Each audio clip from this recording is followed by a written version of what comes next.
aming puso, Panginoon, ay laging sumasamba sa iyo. Lord, dalayan ko, Panginoon, sa umagang ito, Lord, bago kami lumapit sa iyong banal na trono, Diyos, patuloy mo sa liksikin, Panginoon, ang aming puso, ang aming isip, Panginoon. Lord, ano man ang nagawa namin pagkakasala sa iyo, sinasadya pa nito, Panginoon, sa isip, sa salita o sa luwa, Panginoon. Patawarin mo po kami.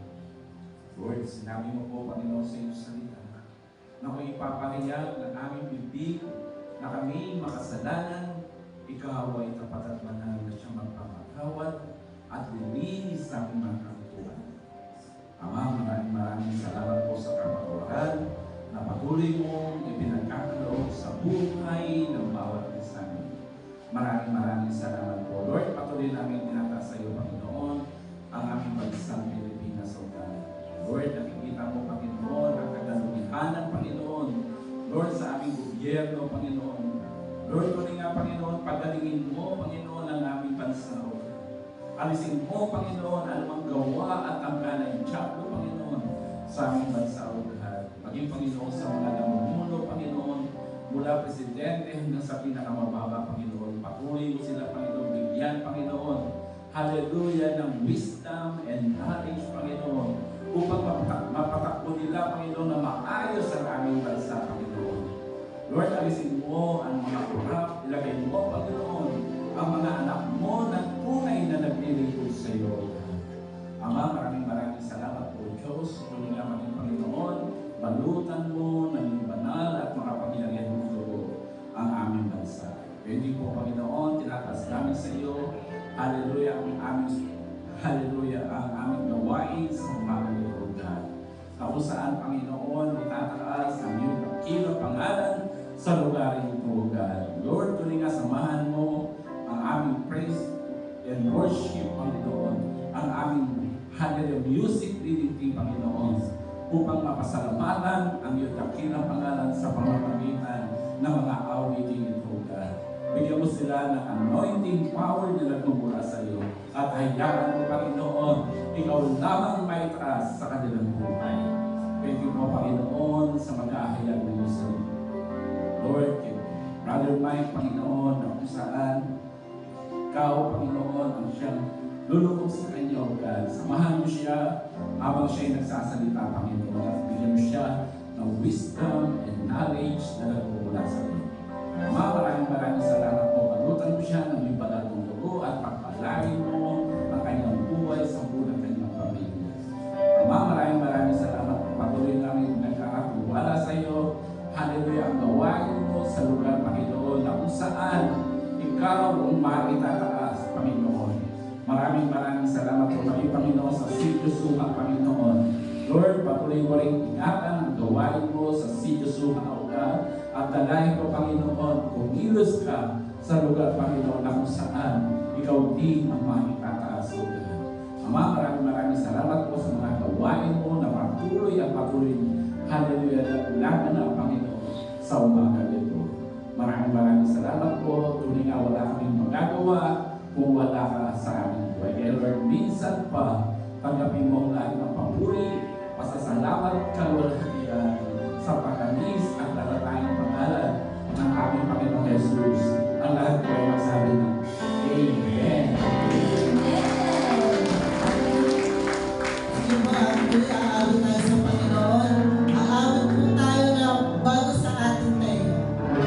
Isang aming malakas na palagpak para sa Panginoon. Ang pinakamalakas na para sa Diyos.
Amen. Hallelujah. Magandang umaga po sa ating lahat. Pwede po ba sabihin po natin sa ating mga katabi na mahal ka ng Diyos. Amen. Ngayon yung pinagsabihan, mag-reply naman tayo. Mas mahal ka ng Diyos. Amen. So, bago pong makilala, kailangan hindi ko po lahat na magsitayo at basahin po natin na salita po natin Panginoon at ito po yung binabayan po sa akin mula po sa Romans 12:2. Sabay-sabay po natin basahin. Do not conform to the pattern of this world, but be transformed by the renewing of your mind, and you will be able to test and approve what God's will is, His good, pleasing, and perfect will. Amen. Maraming po tayo madagdag. Once again, we give you praise. We give you thanks. We honor you, mighty God, Abba Father. Maraming po salamat for this wonderful time that you have given to us, Lord God, to praise, to worship you, Lord God, to hear your word, Lord God, at po ito ay tumingo po sa aming mga puso at isipan, at ito po ay ma-apply namin sa pang-araw-araw po na yung pamumuhay. We pray this in mighty name, Jesus' name. Amen and amen. Maraming po tayo naman po.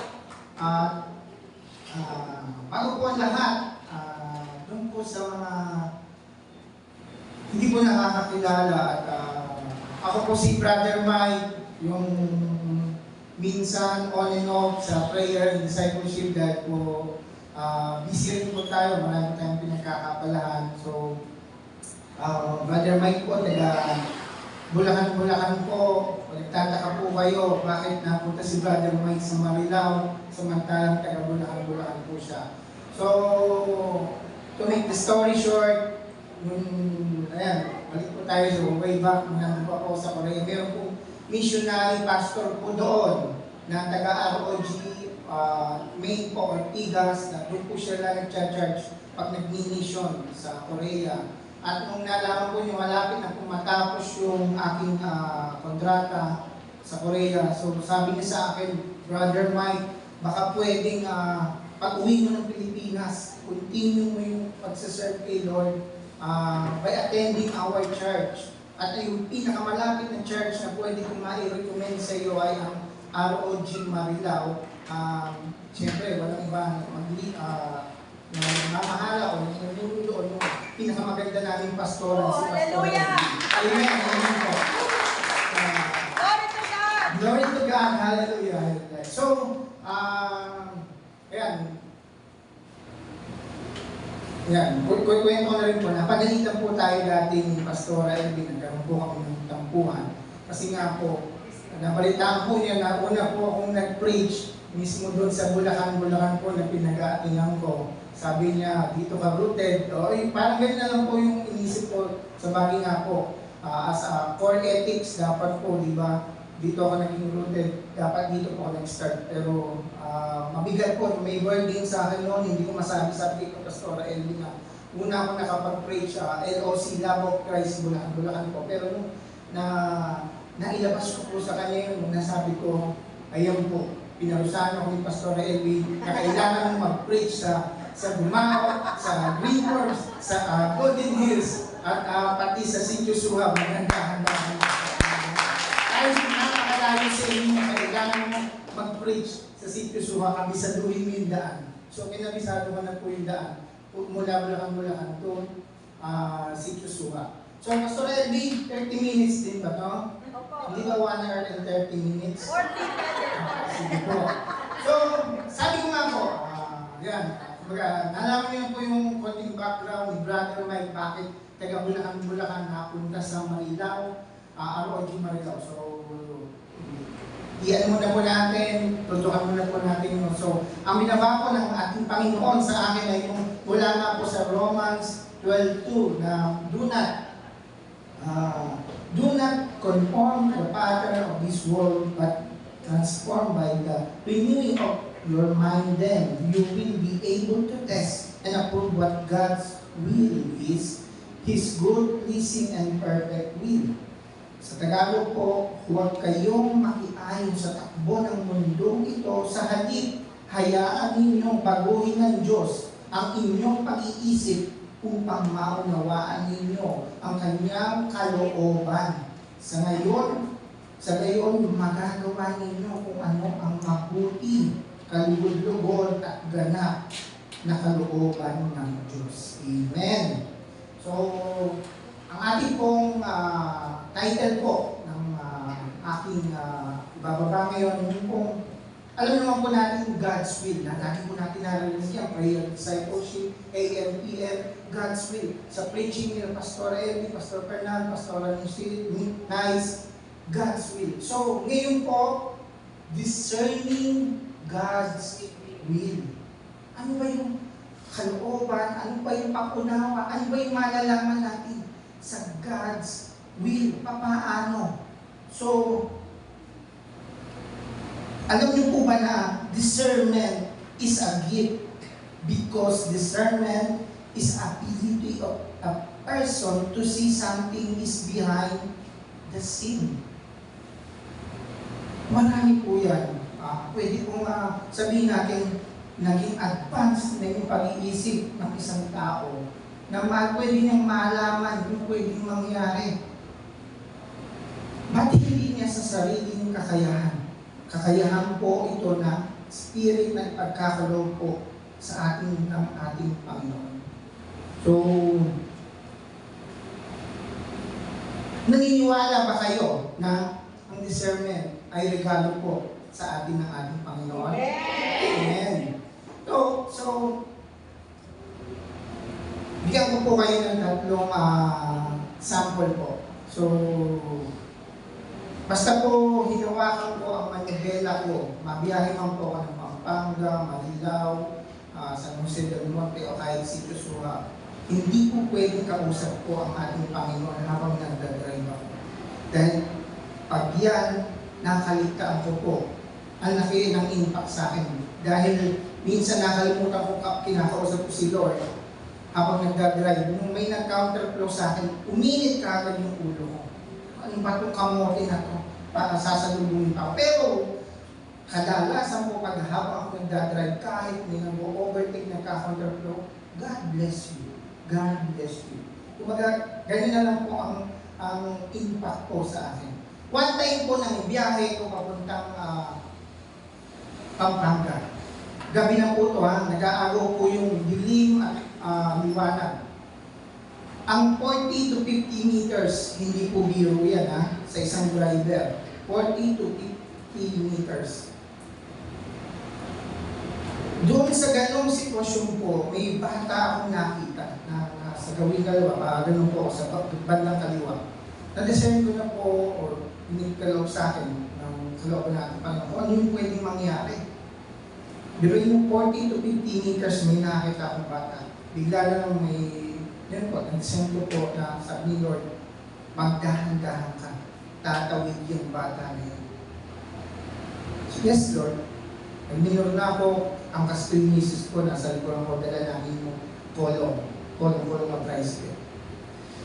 Pagtapat po yun ng kolong, minor na nga po ako, tumawid po yung bata. Wala pa sabi, tumawid yung bata, wala pang isang dangkal. Munti ko na pong mabulo yung bata. Kung hindi po ako na-desert o na-warningan ng ating Panginoon, nasa po yung bata. Almost wala pang isang dangkal. So, nung pagkahinto ko, sabi ko na lang ako, ay bata! Tumakbo yung bata na parang walang nangyari. Pero kung ako po yung matulin at dire-diretso na, malamang po napailalim po yung bata. Ngayon kung hindi po without the discerning will of our God, nakasagasa po ako ng isang, siguro po 7 years old po yung batang babae. And one time po na about cruise, kanto po, walang sasakyan. Patuloy siyempre po, ang mga takbo ko, 40 tanong, dire-diretso. All of a sudden, sabi ni Lord, mag-minor ka. Lord, wala naman kung sasakyan. Mag-minor ka. So, sa atin. Discern ko po dahil hindi nga po ni Lord. Nag-minor po ako. Malapit na po sa kanto, meron pong maharurot na single na motor. Kung hindi po ako nagpapigil o hindi po ako nag-minor, nagkasalpuhan po kami ng motor. At fresh na fresh po. Kanina, ako nagpe-praise and worship po ako. Tayo. Binigay po ng Panginoon ang discernment po. Kay Pastora Elvira, alam po na nangangailangan ng spiritual healing po sa ating isa sa mga kapatid na saksihan nyo rin po. Nangangamba na po ako nung sabi ko, ay katabi na si Brother Roland, si Brother Christopher. Kaya tumabi na rin po ako. So, Lord, kaya po ba namin ito? Yung pala po, nagbili lang po ng discernment ang ating Panginoon sa isa po sa ating pastora na siya po mag-pray po doon po sa tao niya. Ngayon po. Glory to God po for His discernment. Amen po. So, sabi nga po, believers can learn to discern and live according to God's will by regularly studying Scripture and engaging in prayer to seek His guidance. This practice involves meditating on Scriptures to renew the mind, praying for knowledge and insight, and trusting that God will never make paths inside. Meaning po, to have this, ay meron po tayong relasyon. Hindi lang basta relation. An intimate relationship sa aming Panginoon. Amen. At nagpapasalamat po ako dahil yun po, nakakaatin naman po ako ng ibang church. Pero ang ROG po, litaw na lang po, ang ROG Marilao sa pamumuno po ng ating buting Pastora Elvie na hindi po siya nagkukulang sa atin. Hindi siya nagsasawa. Biruin nyo, may AM na, may PM pa ng prayer and discipleship. Hindi po siya magbe-benefits nun. Tayo po ang magbe-benefits nun dahil pinipilit nyo magkaroon po tayo ng intimate relationship sa ating Panginoon. Amen po. Hindi po ito pastor appreciation night po ha. Nakaraan na po tayo doon. Ito po, binibigyan ko lang po kayo ng reminder po para sa atin na hindi nagsasawa po ang ating pastora na paalalahanan po tayo at hindi po siya nagsasawa na lalo po tayong mapalapit sa ating Panginoon. Amen. Ang nakakalungkot lang po, but sometimes discernment of God's will become misused and abuse. Bigyan ko kayo sa sample ha. Sister MG, baka naman, kasi kalooban, baka naman wala akong pera, kalooban ng Diyos, pakatamin mo raw ako. Next week, babayaran ko. O kaya naman po, Sister Julian, ako ang mag-gigitara ngayon. Kalooban ng Diyos yun eh. Kahit ba na wala ako sa line-up ng music ministry. O kaya naman, Sister Ana, ang lulutuin po ba natin ngayon?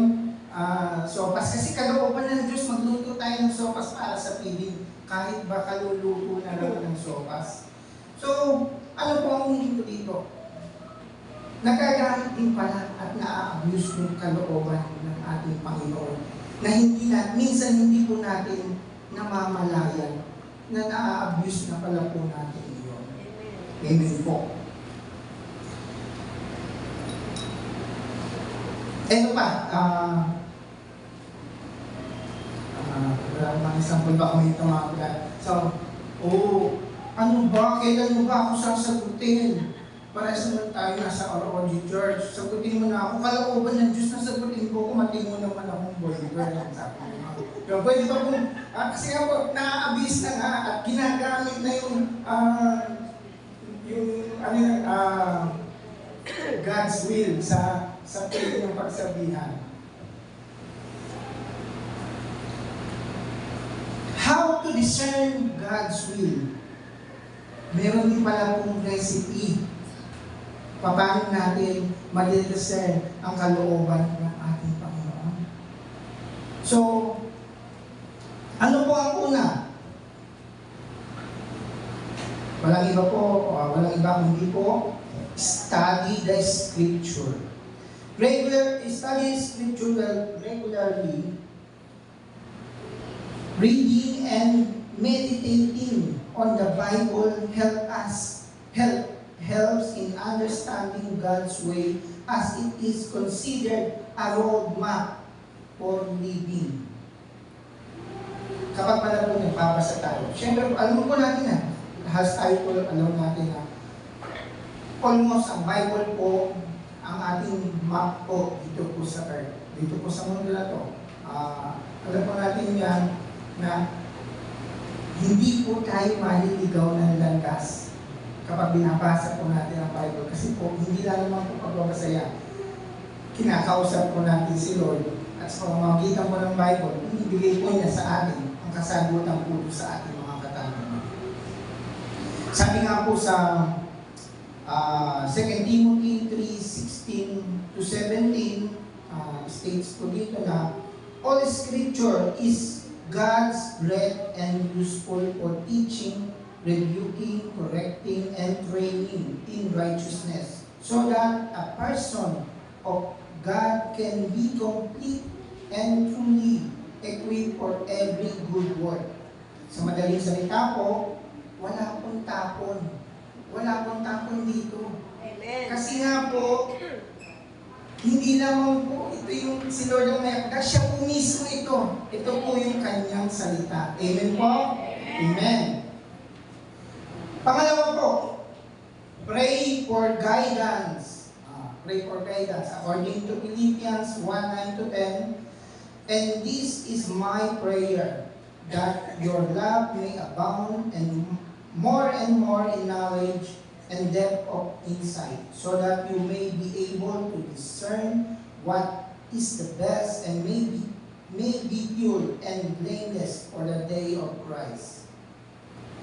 Seek God's direction through prayer, asking for knowledge and discernment. Yun nga po yung sabi sa Philippians 1:9-10. Express this as a prayer for love to abound with knowledge and depth of insight, so that one can discern what is the best. Nabanggit ko nga po kanina, basta po hinawakan ko itong manibela na to, hindi po pwedeng before start the engine, pray o kinakausap ko po si Lord. So, hindi lang po sa pamilya namin na ako po yun. Tuwing pumapasok po yung anak ko mula Bulacan, Tuyama, sa Bukawi, alis po yung magpapaalam. Hindi ko po pwedeng hindi bitawan sa kanya na mag-ingat ka, and of course, mag-pray ka habang nagdadrive.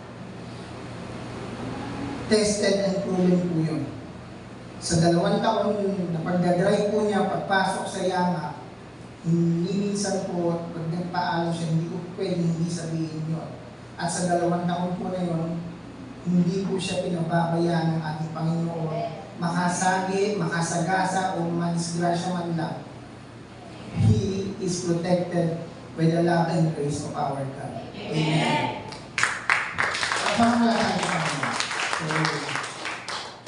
Ano po ang pangatlo? Trust in God's direction.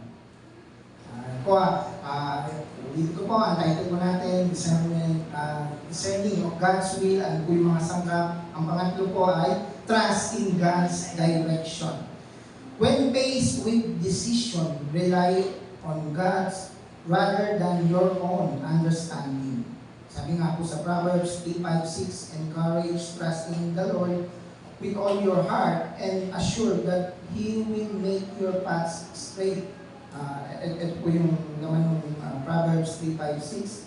Trust in the Lord with all your heart and lean not your own understanding. In all your ways acknowledge Him and He will make your paths straight. Amen. Magtiwala po tayo ng buong puso sa ating Panginoon. Huwag kang manalig sa iyong sariling kamumuhan. Alalahanin mo ang Panginoon sa lahat ng iyong ginagawa at ituturo niya sa iyo ang tamang landas. So, ngayon lang po ako nagkaroon ng pagkakataon na mag-preach po dito. Hayaan niyo pong bigyan ko po kayo ng kung paano po tayo biniyayaan of God's grace and love na yung time po na hindi pa po tayo Christian at nag-apply po ako sa bansang Korea.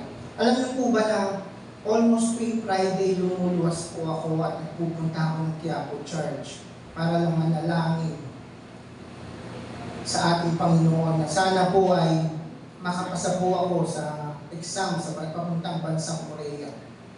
Talaga po, nananalag po, Lord, sana po matanggap po ako sa trabaho, ganun makapasa po ako sa exam. Sabi nga po, nung nag-preach ko po sa Gumao at sa Greenworks, mali pala po yung prayer ko.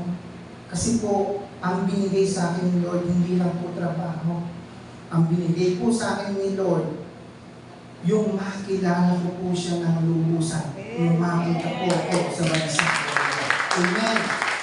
Pero before that, yung miracles na ginawa ko ng ating Panginoon sa buhay ko. Biruin niyo po sa Bulacan, kumuha po kami ng exam o aral po kami ng Korean language at nagkumuha po kami ng exam. Almost 50 to 60 students po kaming participants ng Bulacan o Bambang Bulacan. Sa 50 to 60 students po na yon, isa lang po ang nakapasa. Isa lang po ang nakapasa na yung pong tao na yun na alam niya na siya yung kulelat sa klase. Siya po yung pinagpala ng Diyos at siya po yung nakapasa. At yung sa batch po na yun at sa Bambang Bulacan, siya lang po ang nakapunta sa bansang Korea. At ako po yun. Yun po. Alam ko po, bagsak na ako nung dahil listening test po. Hindi ko na po nasundan yung listening test. Kung magasundan yung salita ko, naghula na lang ako. At nung dumating na po yung result ng exam ng Korean test, may tumatawag po sa amin, sa cellphone ko po, at nang nakasabit po, misis ko, babae po yung tumatawag. Nandiyan po si Kuya Michael, babae, tumatawag, ang sumagot, misis, ano po aakalain ng misis ko, kung sino yung tumatawag sa akin. Kaya sabi po niya, sino to? Kaklase po ako ni Kuya Michael sa Korean exam. Tatanong ko lang po kung nakita niya na nakapasa na po siya, kasi po ako hindi. At doon ko po nalaman sa 60 student po na yon, ako pala po yung naging mapalad na nakapasa po para makarating sa bansang Korea po. Amen. Hindi lang po doon nagtatapos. Alam niyo po ba yung aking anak, sabi na po, yun nga po, nagpapasalamat po ako, give praise and thanks to our Lord na hindi ko po akalain kahit ako po sumpresa po ng anak ko na nakasama po siya na maging magna cum laude, graduate po sa BSU po. At 1 year after po, kumuha po siya ng board exam at sinamahan ko po sa Pampanga. So sabi ko, in the name of Jesus, I declare na makakapasa ang aking anak. Pinunta pa namin yung pag-exama na school. Piniray ko rin yun. So, yung pala kinakabahan na po yung anak ko. Ganun din po yung misis ko na mag-fail yung anak ko. Pero sa akin po, sabi ko sa kanila, I declare, pasado na itong anak ko. Pasado na. So, 1 month after, dumating po yung result. Tuwan-tuwa po yung mag-ina ko. Ba't daw ako hindi malungkot? Sila tuwan-tuwa dahil board passer na po yung anak ko si Matthew. Samantalang akong malungkot. Sabi ko, matagal ko nang sinelebrate yan. Kasi matagal ko nang dineclare na pasado yung anak natin. Amen po. Ganyan po, yung discernment ay may karugtong na biyaya pagpapala po sa ating Panginoon. Amen. And I hope na lahat po tayo magkaroon po ng ganung upbeat na galing po sa ating Panginoon. Amen po. Sama ko ba? Wala. Baka kapusin po tayo sa oras. Sige po. Una po tayo sa number 4. Seek God's peace. Yan po. According po sa Philippians 4:6-7, alam mo natin yan. Baka ano po ito lagi po natin ito naririnig. Do not be anxious about anything, but in every situation by prayer and petition with thanksgiving, present your requests to God. And the peace of God, which transcends all understanding, will guard your heart and your mind in Christ Jesus. Amen po. Sabi nga po, prayer can help overcome anxiety. Sabi po dun sa Philippians 4:6-7 says that the peace of God, which surpasses all understanding, will guard your heart and mind. Sa palagay po ba na makakamit po natin yung kalooban ng ating Panginoon kung may hatred, bitterness, galit po sa ating mga puso? No, amen. Sabi nga po doon sa joke, na bigyan ko lang po ng commercial po, sabi, ano ba ang depression?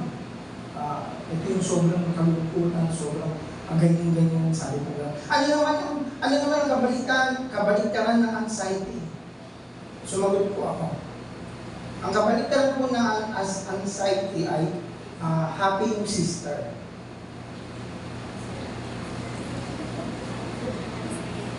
Bisaya po kasi, Bisaya. Anxiety. Happy yung sister.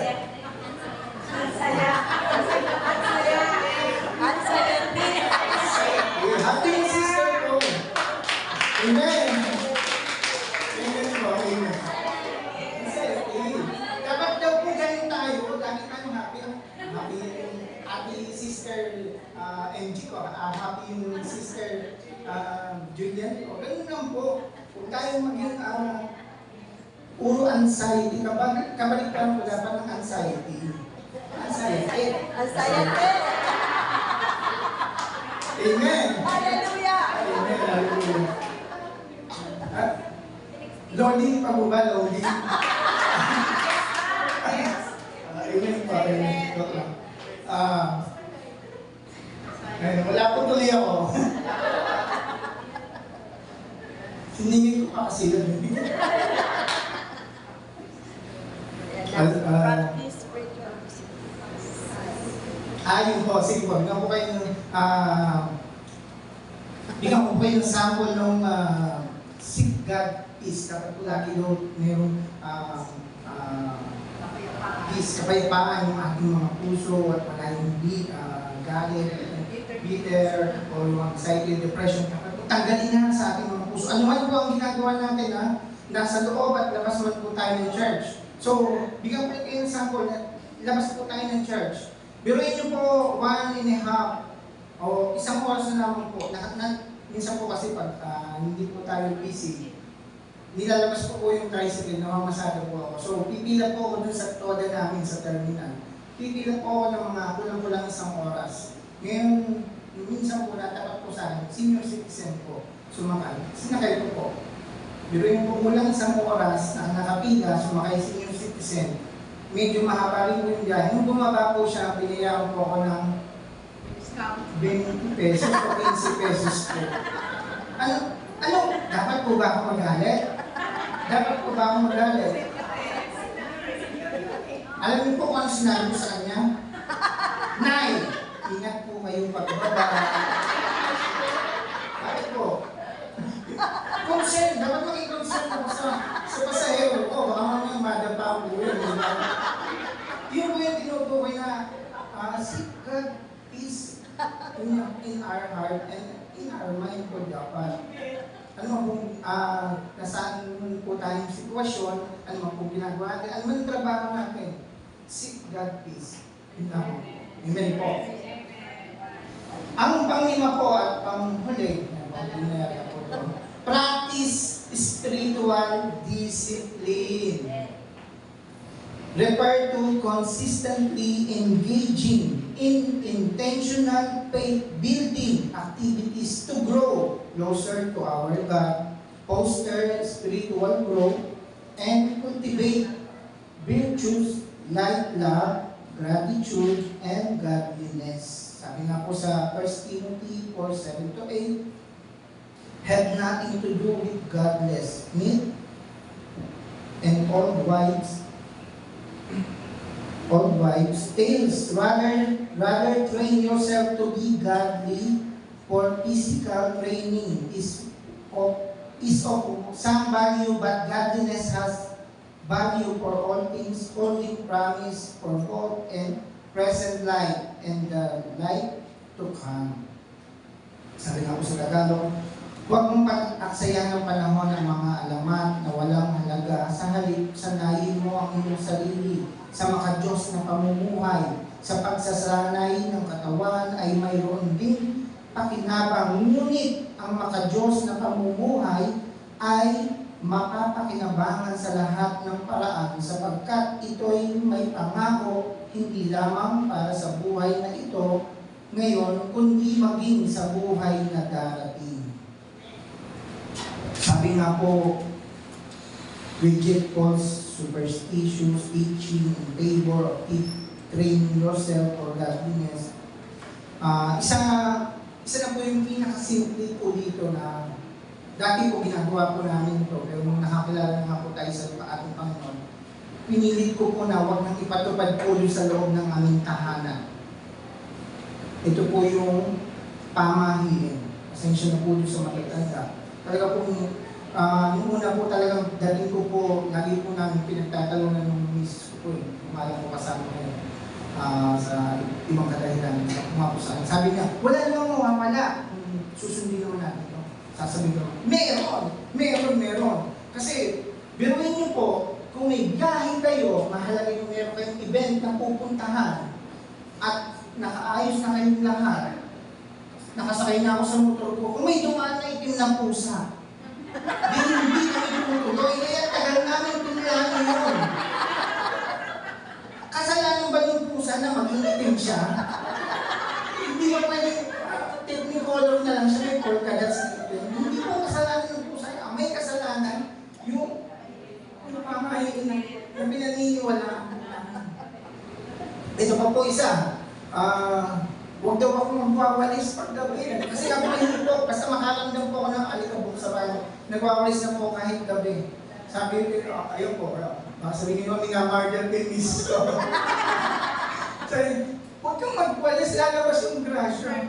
Kung anong lalabas yung grasya, itigil na ako sa mga bato, ang sakit sa paa. Sabi ko ng gano'n. So, ngayon po, kahit gabi na hindi niya ako sinasabay. Kasi alam niya, basura po o dumi yung nilalabas ko. Kaya kasi nga po, lagi ko sinasabi sa kanya, anong paniniwalaan mo yung pamahiin o ang ating Panginoon na nagbibigay ng biyaya at pagpapala sa atin? Amen?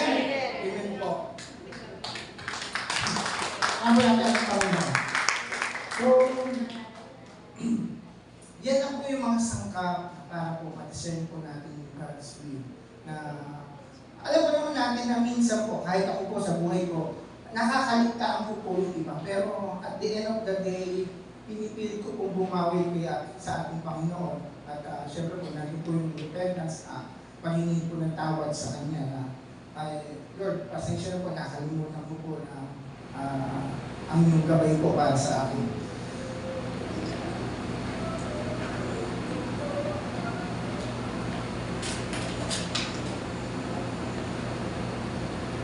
Sabi nga po, isa pa pong, kaya nga po lalo natin pong i-practice ang spiritual discipline po natin. Sabi nga po, kasama na po dito yung attending the church, joining prayer and discipleship. AM man po yan o PM, fasting, act of service, prayer, reading Bible, at kung ano-ano pa na makapagbibigay po na papuri po sa ating Panginoon.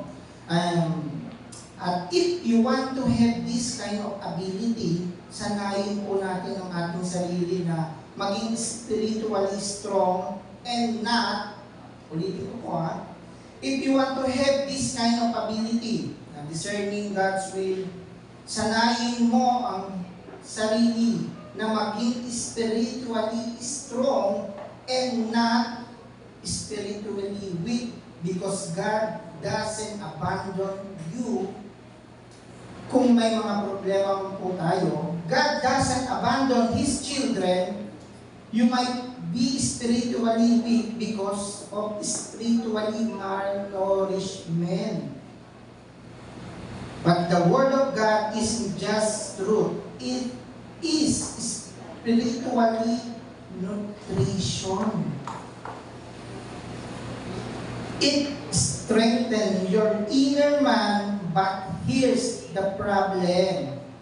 We take a little bite and expect full strength. Tama po ba? Kapalagay niyo pong nagbubuhat kayo ng hollow block. Yun ang trabaho natin maghapon.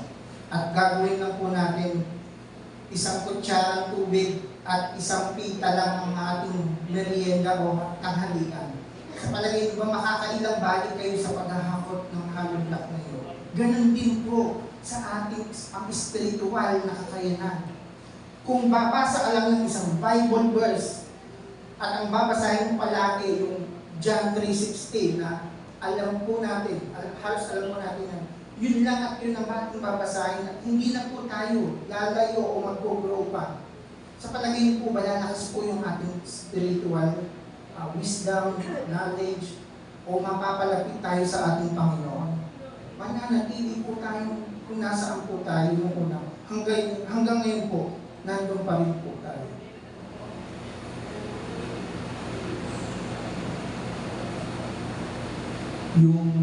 Minsan po, isa pa po yung prayer and discipleship po natin na AM na nga, may PM pa, minsan tinatamad ka pa, o kaya naman, minsan nga na-hurt po ako pag sinasabi ni Pastora Elvin, bakit ayaw nyo? 7 pa lang mag-join na kayo, ayaw nyo siguro mapili na mag-pray no? Sabi na nila. Minsan nasaktan po ako, minsan kasi nga po, nasasabay po na may biyahe po at dumadating po ako sa bahay. Tapos na po yung prayer for family, prayer for healing, nandun na po mag-start yung Bible reading na. So, sabi ko, Pastor, Lord, sana po maunawaan niyo po. Pero sana po, wag yung kakatamaran po natin na papasok tayo, 8:30 na o 8:45 na, yung matatapos na ba? Kung binigyan po tayo, napakaraming pagkakataon para po malalong mapalapit sa ating Panginoon. Hindi lang po din nagtatapos. Sabi ko nga po, yung pagbabasa ng Bible, na hindi lang isang verse. Tapos, yung pagdating po ng ganitong mga gawain, pagpunta sa mga events po, ito po yung mga darating pa po natin mga schedule. Sana po, ugatin po, hindi po maging bigat po sa ating kalooban, yung lumapit po tayo sa ating Panginoon sa pamamagitan po ng mga ganong gawain. Amen po. If we continue to be weak, stubborn, or not deep in the Word of God, we will not know His will. Tama po ba? If we continue to be weak, stubborn, or not deep in the Word of God, we will not know His will. Tama naman po. Kung mananatili tayong nandoon, hindi po natin, yung alignment po natin at yung kalooban po natin at kalooban po ng ating Panginoon, hindi po magtutugmayan. Lagi mamimis-align po yan. Punta na po tayo sa ating conclusion. God doesn't call the qualified. He qualifies the call. Amen po. Hindi pinili ng Diyos ang mga kwalipikado. Ang pinili niya ay maliliit at mahihina para maging malakas sa mata ng nakararami. Ang pwede ko pong ibigay na sample dyan, walang iba po, kundi si David. Si David na akala ng karamihan na walang magagawa, walang silbi, at pinagtatawanan pa nila dahil hindi niya kayang talunin si Goliath. Pero pinili ng ating Panginoong Diyos si David dahil alam niya may kakayahan ito talunin ang kalaban. Amen. Sabi nga po sa 1 Corinthians 1:27, but God chose the foolish things of the world to shame the wise.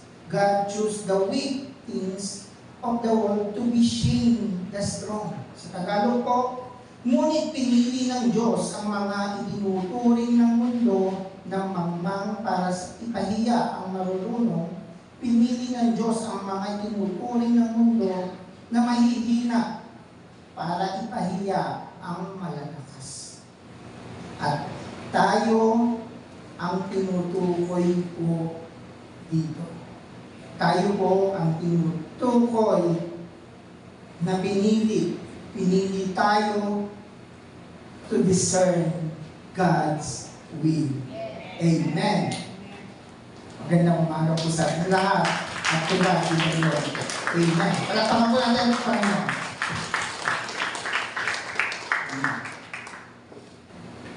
Napakaganda po maunawaan ng bawat isa na tayo ay binigyan ng regalo ng Diyos ng discerning spirit. Amen? Na bago po dumating ang mga bagay-bagay, sitwasyon sa buhay natin, pinababatid at pinaalam na po yan ng Diyos sa atin. Amen po? Madalas nagkakamali po tayo kasi hindi natin na-discern ng tama ang nais ng Diyos. Ang maganda ko lamang po masasabi, pag will ni Lord at pinadiscern sa iyo, lagi po natin tatandaan, yan ay para sa kabutihan ng Diyos. Kasi pag para lang sa kabutihan natin, ang iisipin natin, ay, na-discern ko para to sa kabutihan ko. Blessing to sa akin. Maling motivasyon. Amen? Maling motivation. Kasi ang Diyos, hindi lang palagi tayo ang gusto i-bless. Tingnan mo yung katabi mo. Gusto ng Diyos, maging blessing ako sa iyo. Amen? Gusto ng Diyos, maging blessing tayo sa bawat isa. Amen? Yung pong ating si Joshua, hindi ko po alam bakit ang pinadiscern sa akin ni Lord, every Sunday, tuloy-tuloy tayo mamimigay ng bigas. Hindi ko alam kung hanggang kailan niya hihinto. Pero today is the third Sunday na may bigas po ang mga dumadalo doon sa Suha. Palakpakan natin si Lord. Pinadiscern sa akin ni Lord yun, pero ang tanong ko agad kay Lord, sino po ang magbibigay ng bigas? Meron po isang nagbigay na pwede siya magbigay pa uli. Pero sabi ko, Lord, hindi. Alam niyo yun na, eto na, yung discernment mo, ayan na sa'yo, pero sasabihin pa ni Lord sa'yo, hindi yan. May iba akong gagamitin. May iba akong plano. Amen po? Intindihan po natin si Lord. Minsan nakala mo, eto na. Nadidiscern mo, eto na. Ang bilis mo i-grab. Minsan hindi na nagtatanong kay Lord. Kasi ayan na eh. Di ba madalas ugali ng Pilipino o tao, apurado? Amen? Pag madali mong ginrab, although na-discern mo na yon, pero hindi will ni Lord yun, sorry po talaga, magkakaproblema. Kaya nagulat po ako nung last Sunday, wala pa pong balita kung sino ang magbibigay ng rice ngayon. Basta sabi ni Lord, every Sunday, kung kailan nihinto yan, baka hanggang Christmas party na yun.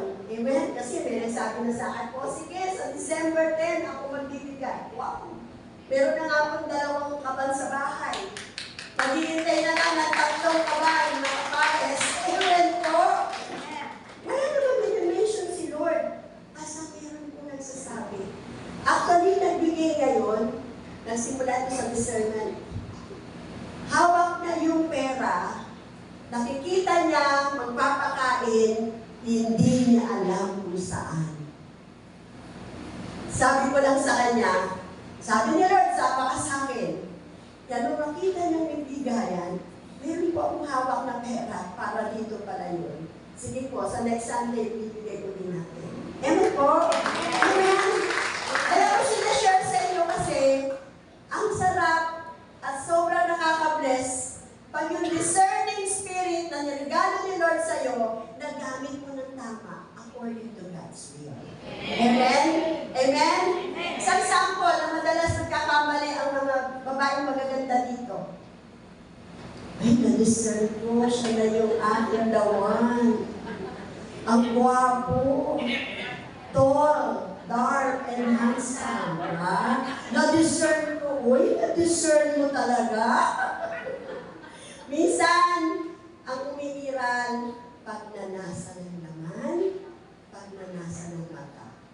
Kung totoong na-discern mo yan, if the blessing comes from God, it add no trouble in it. Pag galing kay Lord yan, provided ni Lord yan. Na-discern mo, makapagpaaral ka ng anak, makapagtapos ang anak mo. Na-discern mo, huwag ka nang problema kung sino ang papaaral sa kanya. Ang Diyos yun. Amen? Palapakanin natin si Lord. Thank you, Brother Mike, sa mensahe mo. Ayun po tayo. Nais ko po, awitin natin lahat. The leading ng Holy Spirit is the goodness of God. For your mercy never fails. Worship Him in spirit and in truth. God will do miracles. God will pour out His blessing. Hallelujah. Alam mo, Diyos ang kailangan ng mga habang kami umaawit, Ama. Itinos ka sa kamanghaman ng kaparanganan mo. At ang kalooban mo'y mag-discern ng iyong mga anak. Yes, O Lord God. Hallelujah. Hallelujah. Hallelujah, Lord. Hallelujah, Jesus. All my life you have been faithful. Lord, buong buhay namin naging matapat na sa amin, Panginoon. All my life you have been so good. Yes, Lord God. Every breath that I am in. Yes, Lord. Habang umaawit mo kami, O Diyos, umilos mo kayo sa aming mga buhay, Panginoon. Ang may sakit at karamdaman ay gagaling sa oras na ito. Yes, Lord. You have led me through the fire, darkest night. Amen. You are close like no other. Ang nakakaranas po ng kalungkutan ay aayuhin mo ang oras na ito. Yes, Lord. Ang nakakailangan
Diyos na nagbigay buhay sa atin.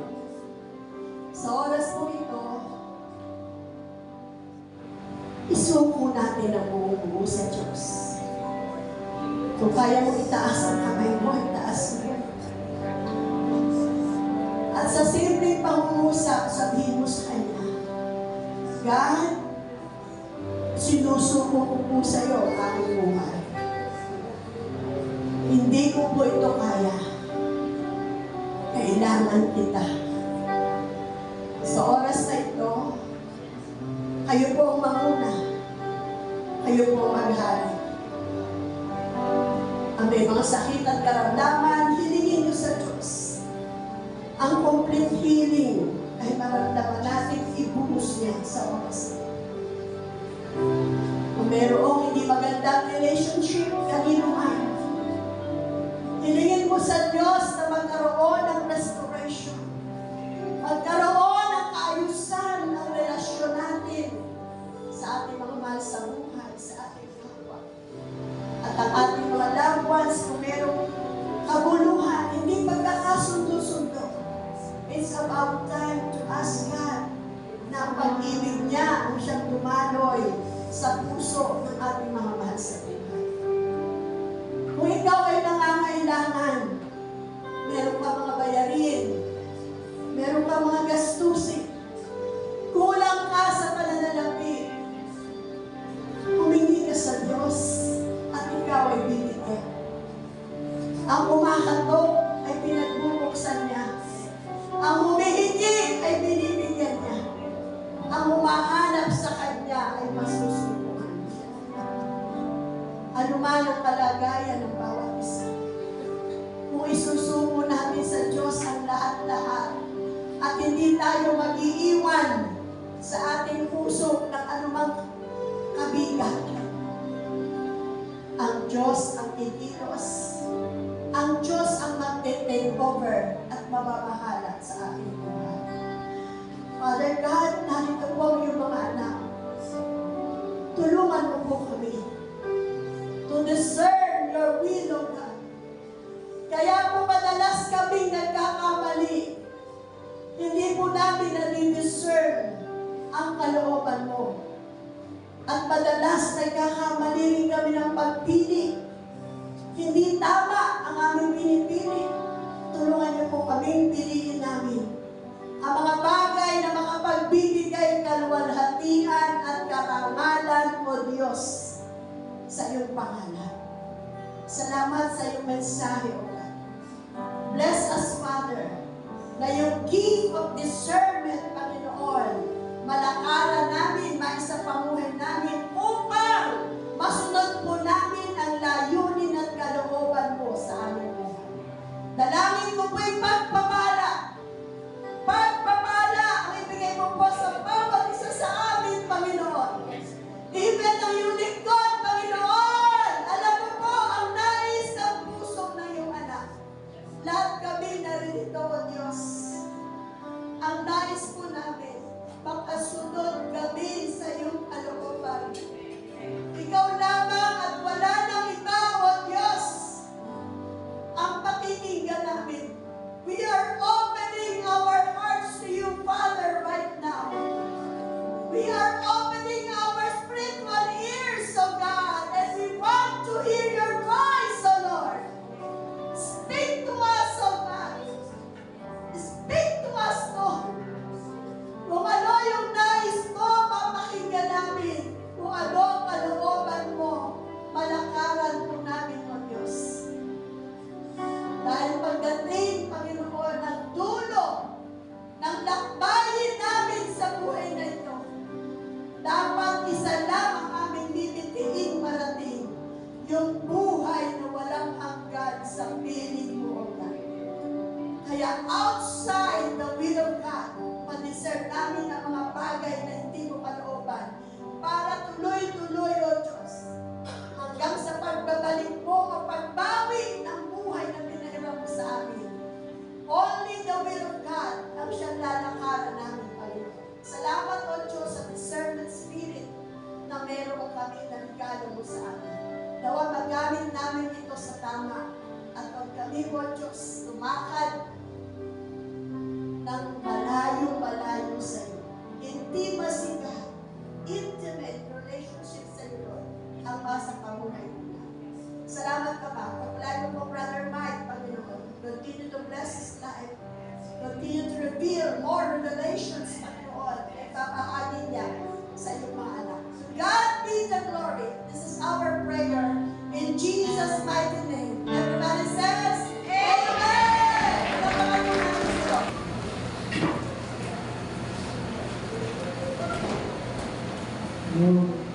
At pagpala ng mga kapatid sa mga isa.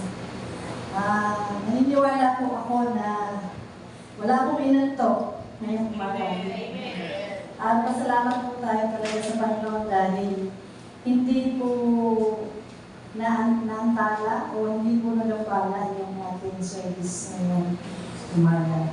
Salamat din po sa buhay ng ating pastora at sa ating niya kanina. Dapat hindi sila makakakita ng service, but na-discern niya na meron pala siyang malaking gampain. So, dadako na po tayo sa larangang pagbibigay. Ang aking pong ibabahagi ay mula po sa aklat ng Mateo, chapter 6, verses 25 to 26. Sinasabi po rito, kaya't sinasabi ko sa inyo, huwag kayong mabalisa tungkol sa inyong kakainin at sa inyong ipinimin, upang kayo mabuhay o kaya tungkol sa susuotin ng inyong katawan. Hindi ba't ang buhay ay higit na mahalaga kaysa pagkain at ang katawan kaysa damit? Masdan ninyo ang mga ibon, hindi sila nagtatanim, ni umaaniman, o kaya'y nagtitipon sa kumali. Ngunit pinapakain sila ng inyong ama na nasa langit. Hindi ba't higit kayong mahalaga kaysa mga ibon? Purihin po ang Diyos sa pagkabasa. Pahintulutan niyo po sana ako na ma-share ko po yung preaching sa ROG Shanghai. Tungkol naman po kasi ito sa po. So sabi nga po, ano nga daw po ba ang tithes? Yun po yung 10% na yun po may mga hanap buhay, 10% po. At napakadali naman pong compute yung 10%, di po ba? At sa mga katulad namin, walang hanap buhay, nakakatanggap naman po kami ng biyaya in terms of cash. So, salamat sa Diyos kasi nakakapagbigay kami. So, yung offering po, ito po yung anytime. Ito po yung bukod sa loob nyo, maliit, malaki. Kasi alam naman po natin kung saan po napupunta yung ating kaloob, di po ba? Ito po ay ginagamit sa advancement at expansion ng kingdom ng ating Panginoon. At yung first fruit ay extravagant offering. Yun po yung for the whole year, di po ba? So, glory to God, kasi po kahit wala po akong hanap buhay, sapagkat napakabuti ng Diyos sa mga anak niya, lalo na po na I consider myself na bago na. At sa Ingrid, tulila sa Ama, although buhay pa. Kumbaga, habang tayo po ay naglilingkod sa ating Panginoong Diyos, talaga hindi po tayo pagkukulangin. At talagang makakapagbigay pa rin po. Kasi kahit po 3,000 lang yung pension ko, since pag December po, times 2. So, i-separate ko na po yun para talaga makapagbigay sa first fruit. So, sabi po ni Pastor Trigo, bakit nga daw po ba tayo nagbibigay ng ikapupo? Sabi po niya, number 1, inumuna po natin ang Diyos. Kasi, di ba po, ang Diyos, siya po ang lumikha sa atin. Lahat po ng meron tayo galing sa Kanya. So, yung ating pong pagbibigay, unahin po natin siya, di po ba? At dito din po sinasabi, kung paano po tayo nagtitiwala sa ating Panginoon. Kasi, hindi po tayo dapat magdamot dahil nga lahat po ng bagay galing sa Kanya. So, dito din po nagpapaalala na hindi po tayo yung pinagmumulan, hindi po tayo yung source, kundi ang Panginoon pa rin, di ba? At ito na po ay nagpapaalala na yung mga salapi po natin ay nagiging buto po ito at siya po ang nagbabago sa espiritu ng kahirapan. At ito rin po ang pumapasag sa espiritu ng pagkagahaman at pagtitiwala sa sarili. At ito rin po ang nagbibigay o tumutulong po tayo sa tahanan ng ating Panginoon Diyos. Naniniwala po ako na we will agree at talagang privilege naman po ito ni Pastor Nicolas sa akin. Sige po, hawakan po natin ang ating paloob. Dakilang Diyos, ang maraming mga pangyarihan sa lahat, ang nagawa ng langit at lupa. Minsan pa, Panginoon, kami po ay nagbibigay ng aming ikapo o ng aming offering para po magamit sa paglago ng inyong kaharian, Panginoon. I-bless na rin po lahat ng mga magbibigay, Lord God. Ibalik mo po sa kanila ng siksik, ibig at umaawaw. Ganun din po, Panginoon. I-bless niyo po ang maghahawak ng mga kaloob nito. I-bless niyo po ang kanilang pamilya in all aspects of life. Dahil naniniwala po kami, Panginoon, na kayo po ang naglumpok sa kanya upang mag-ingat ng mga kaloob nito. Binabalik po namin, pinakamatas ng papuri, pagsambat at patula sa tamang ngalan ng anak si Jesus. Amen.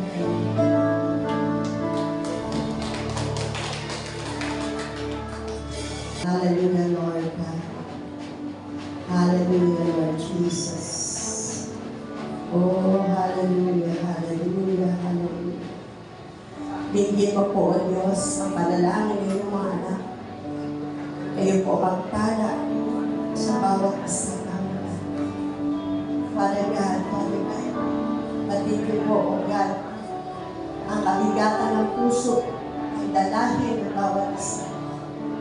God, salamat ng Diyos na mga pangyarihan sa lahat na magpapala, magbibigay ng lahat ng pangailangan ng iyong mga anak. Ideklara po natin sa bawat isang ating na prayer partner. Blessing upon blessing will be upon you in Jesus' name. Hallelujah. Hallelujah. Sa mga may sakit, healing be upon you in the name of Jesus. Peace, prosperity be upon you in the name of Jesus. Hallelujah. Hallelujah. Hallelujah. Kapayapaan, pag-ibig, kagalakan ay mapasayo sa pangalan ni Jesus. Katunggunan sa lahat ng panalangin ay mapasayo in the name of Jesus. Hallelujah. Hallelujah, Lord. Hallelujah, Jesus. Hallelujah. Salamat, salamat, salamat, Lord Diyos, sa buhay ng bawat isa. Salamat, Ama. Salamat sa biyaya, sa pagpapala, sa kahabagan, sa kagalingan, sa provisyon, sa proteksyon, Panginoon. In Jesus' mighty name, O God. Hallelujah. Hallelujah, Lord. Hallelujah. Dakilang Diyos, aming Ama na makapangyarihan sa lahat. Salamat po sa tagumpay ng aming gawain, O God. Salamat din sa buhay ng mga manonood, mag-join sa aming service na ito online. In the name of Jesus Christ, our Lord and Savior, iparanas ko po yung kapangyarihan na dadalot kilos, Panginoon, sa buhay ng bawat isa sa amin. Ama naming Diyos, sa'yo po namin pinagkakatiwala ang aming mga buhay. Kayo po magbe-bless, Panginoon, sa bawat isa. Wala kaming pangailangan, hindi nyo batid, Panginoon. Ang lahat sa buhay po namin ay kayo po nakakaalam. Kayo po, Diyos, ang maggabay, magpala sa aming lahat. Higit sa lahat, ayon sa iyong kalooban, tingin mo po tugunin ang mga panalangin namin. At special namin tinataas ang aming mahal na bansang Pilipinas sa lahat. Ikaw ang magpapala sa aming bansa. Ikaw ang tatapos sa lahat ng problema at pagsubok ng aming bansa. Ikaw ang mag-aarap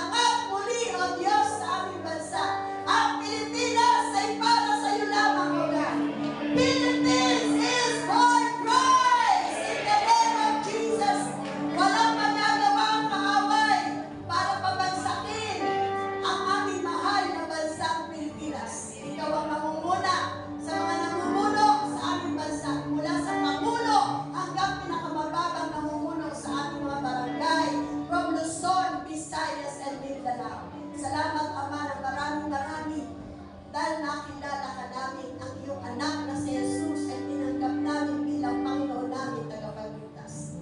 Alam po namin, O God, ano man ang maging sitwasyon at kalagayan ng aming buhay, ang pangako mo, hindi kami iwanan, O Diyos, hindi kami pababayaan. Alam namin magaganap ito, Ama, sa aming buhay. Itaas natin ang dalawang kamay natin sa Diyos. Tanggapin ang bawat isang pananampalataya na matatag at matibay mula sa ating Diyos, Ama sa langit. Pananampalataya hindi kayang ibagsak ng kahit anong ulos ng buhay. Tanggapin ang bawat isang pag-ibig at kahabagan ng ating Panginoong Jesus. Tanggapin ang bawat isang kapayapaan at pakikisa ng banal na Espiritu. The Lord bless you and keep you. The Lord make His face shine upon you and be gracious to you. The Lord turn His face towards you and give you peace. Kumain tayo lahat na mapayapa. Taglayin natin ang pag-ibig ng Diyos at ibahagi natin ang pag-ibig na ito'y kaligtasan sa mga taong makakadakupang palad natin. To God be the glory. This is our prayer in Jesus' name. Everybody shout, Amen and Amen. God bless you all. How great is our God? Sing with me, how great is our God? And all will see